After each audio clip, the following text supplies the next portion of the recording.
नमस्कार बच्चों। आज हम आपके साथ हैं विद द बेसिक सैंपल पर discussion of class 10th mathematics, और जो कि आपके 2024 में जो एग्जाम होगा उसके लिए बहुत ज़्यादा इंपॉर्टेंट है। और ये जो पेपर है ये हम एडुकाज़ून बुक से लेकर आए हैं। एडुकाज़ून बहुत ही अच्छी बुक है, सैंपल के नाम पे बहुत अच्छी बिक रही है। फॉर 2024 एग्जाम के लिए बहुत ही बेनिफिशियल होने वाली है। आप इसका देख सकते हैं कवर पेज, ये आपको हर सब्जेक्ट में अवेलेबल इजीली हो जाएगी। तो इसमें 10 सैंपल क्वेश्चन पेपर होंगे। आप देख सकते हैं ये मैथमेटिक्स स्टैंडर्ड के कवर पेज है हम यहाँ पर जो लाए हैं, और इसमें आपके 10 सैंपल क्वेश्चन पेपर है। सीबीएसई बोर्ड का क्वेश्चन पेपर है 2023 का, fully solved sample question paper है। 2024 एग्जाम के लिए ब्रेन स्टॉर्मिंग मैप है, क्विक रिवीजन है। आप हमारा जो पिछले वीडियोस है उसको जाकर देखेंगे तो हमने वहाँ पर ब्रेन स्टॉर्मिंग मैप और क्विक रिवीजन का भी वीडियो वहाँ पर लाए हैं। ठीक है, ये इसका फर्स्ट पेज आप देख सकते हैं। This is the first page, इसमें आपका design of the question paper लिखा हुआ है। ये जो क्वेश्चन पेपर उसका डिजाइन कैसा होता है आप देख सकते हैं। श्री इंटरनेशनल इसके पब्लिशर है। अब स्टार्टिंग जो 10 क्वेश्चन थे वो पिछले वीडियो में करा चुके थे। अब यहाँ पे हम क्वेश्चन नंबर 11 से आएंगे। ये बेसिक का जो क्वेश्चन पेपर है उसके क्वेश्चंस हैं। ठीक है, class 10th mathematics basic 2023 exam का जो था उसका पेपर है। If the height of the tower is equal to the length of the shadow then the angle of elevation is. तो देखिए ये आपका मान लीजिए राइट एंगल ट्राइंगल है। ठीक है, राइट एंगल ट्राइंगल में ही ये वाले क्वेश्चन आते हैं। ट्रिग्नोमेट्री का क्वेश्चन है, ट्रिग्नोमेट्री से लिया गया है। तो आप देख सकते हैं हाइट ऑफ द टावर। तो एक टावर बनाते हैं, मान लीजिए ये हाइट है। हाइट ऑफ द टावर, ऐसे ये ट्राइंगल बनेगा right angle triangle. Height of the tower is equal to the length of the shadow. तो ये वाली जो लेंथ है ये दोनों सम, ये ए बी है ना, और बी सी दोनों क्या है, इक्वल है। Then the angle of the elevation is, तो एंगल ऑफ एलिवेशन ये थीटा है।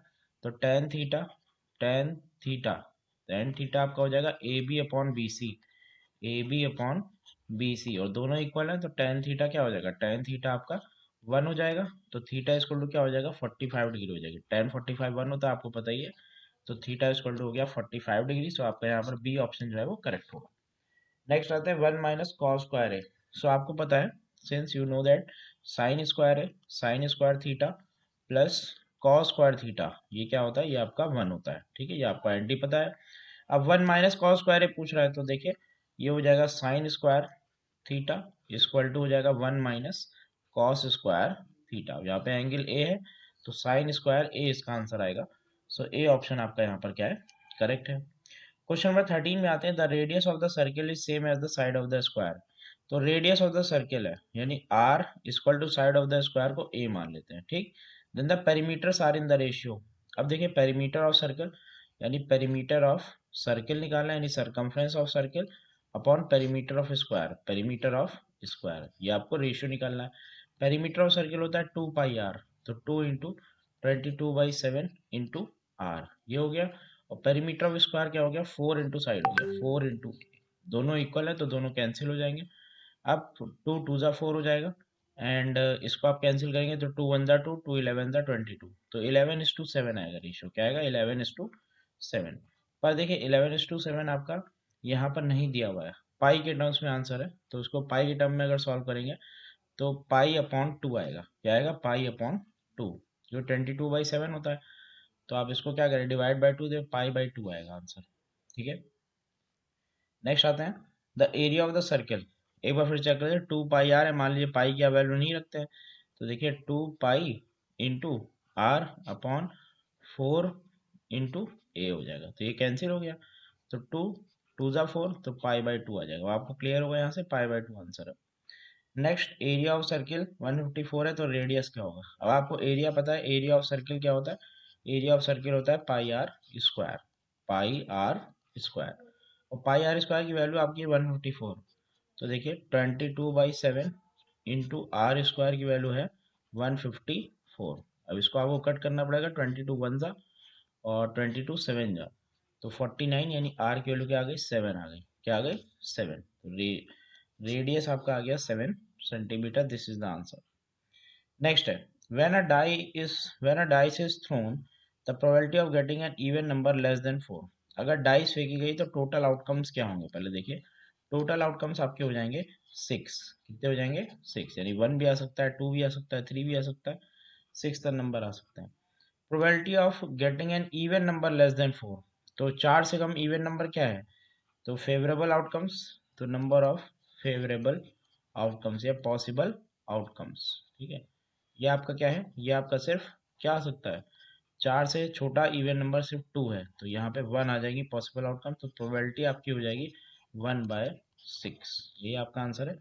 सो डी आंसर आपका क्या है, बिल्कुल करेक्ट है। नेक्स्ट हम मूव करते हैं क्वेश्चन नंबर 16 पे। तो 16 आप देखिए यहाँ पर 16 क्वेश्चन है हमारा, फॉर द फॉलोइंग डिस्ट्रीब्यूशन। ये आपका डिस्ट्रीब्यूशन है lower limit of the model class. तो मॉडल क्लास कौन सी क्लास होती है जिसकी फ्रीक्वेंसी सबसे ज्यादा होती है। ये एडुकाज़ोन बहुत ही अच्छी किताब है, इससे क्वेश्चन आप करेंगे तो आपको इजी लगेगा, और इसमें सारी चीजें दी हुई हैं, इसलिए हम यहाँ पे इसी बुक से ला रहे हैं। और भी हमने वीडियोस बनाया, आप उसको भी जाकर देख सकते हैं। The lower limit of the median class, तो यहाँ पे लोअर लिमिट क्या है, 15 है, तो इसका आंसर हो जाएगा 15। ठीक है, नेक्स्ट है rectangular sheet of paper 40x22। अब देखिए रेक्टेंगुलर शीट ऑफ पेपर है 40x22। ये मान लीजिए रेक्टेंगुलर शीट ऑफ पेपर था 40x22। ठीक, अब इसको रोल कर दिया गया to form a hollow cylinder of height 40 centimetre. इसको जब रोल किया गया तो ऐसे रोल हो गया, hollow cylinder of height 40 centimetre, यानी हाइट 40 सेंटीमीटर है, तो ये आपकी 40 सेंटीमीटर हो जाएगी, 40 सेंटीमीटर। ठीक है, और ये जो सरकमफ्रेंस है सर्कल की, ये आपकी कितनी आ जाएगी, ये आपकी आ जाएगी 22 सेंटीमीटर। तो आपको बताना रेडियस ऑफ द सिलेंडर था 2 पाई, आर की वैल्यू आपकी दी है 22, तो 2 into 22/7 into r equal to 22 है। अब देखिए 22 से 22 आपका कैंसिल हो गया, तो आर की वैल्यू हो गई 7/2, दैट इज 3.5 सेंटीमीटर। तो रेडियस आपका कितना आ जाएगा, 3.5 centimetre. This is the answer. Next move करते हैं क्वेश्चन नंबर 18 पे। क्वेश्चन नंबर 18 देख लीजिए, consider the following distribution the median classes. तो सबसे पहले मीडियन क्लास का आपको छोटा सा फॉर्मूला हम बताते हैं, total frequency of +1 whole upon 2। तो median class total frequency +1 upon 2, तो टोटल फ्रीक्वेंसी देखते हैं 12 + 10 22 हो जाएगा, 22 + 10 32, 32 5 37, 37 और 8 आपका 45 हो जाएगा, 45 और 10 55 और 1 56 हो गया। कितना हो गया, 56 हो गया। तो 56 + 1 होल अपॉन 2, तो ये हो जाएगा 57 अपॉन 2, तो ये आपका हो जाएगा 20, ये आपका 2 2 2 ज़ा 4 और 17 2 8 ज़ा 16.5 28.5 28.5। और ये कहाँ पे लाई करेगा, ये आपका यहाँ पर लाई करेगा 24 से 30 वाली क्लास में।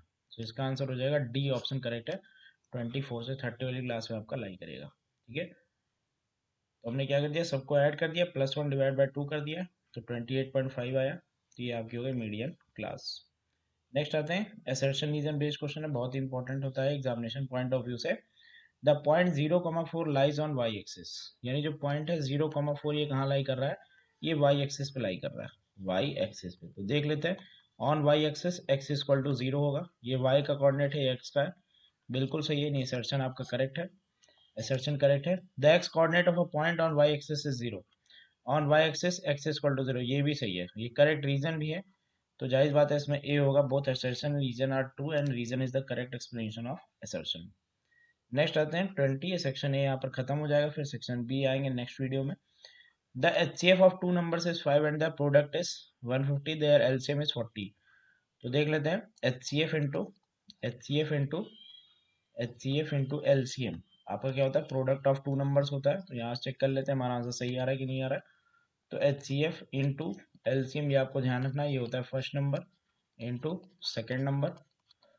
अब मूव करते हैं, HCF कितना है, HCF आपका 5 है, LCM कितना है, LCM आपको नहीं पता है, और फर्स्ट नंबर कितना है, फर्स्ट नंबर आपका दोनों का प्रोडक्ट 150 है। ठीक है, तो LCM की वैल्यू क्या हो जाएगी, LCM हो जाएगा 150 अपॉन 5, 5 3 जा 15 30, तो एलसीएम आपका 30 आ रहा है, पर क्वेश्चन में क्या कह रहा है, एलसीएम आपका 40 आ रहा है, तो ये आपका गलत हो गया, यानी असर्शन आपका रॉन्ग है।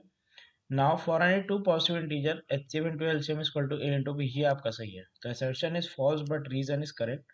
सो आपका यहाँ पर डी ऑप्शन करेक्ट होगा। अगर किसी भी आंसर में आपको कंफ्यूजन हो रहा है तो आप कमेंट कर सकते हैं। ठीक है, आप जो भी प्रॉब्लम है उसको कमेंट कर सकते हैं, हम आपके आंसर जो है वो बता देंगे। ठीक है, okay, thank you and stay connected for recent updates of upcoming topics.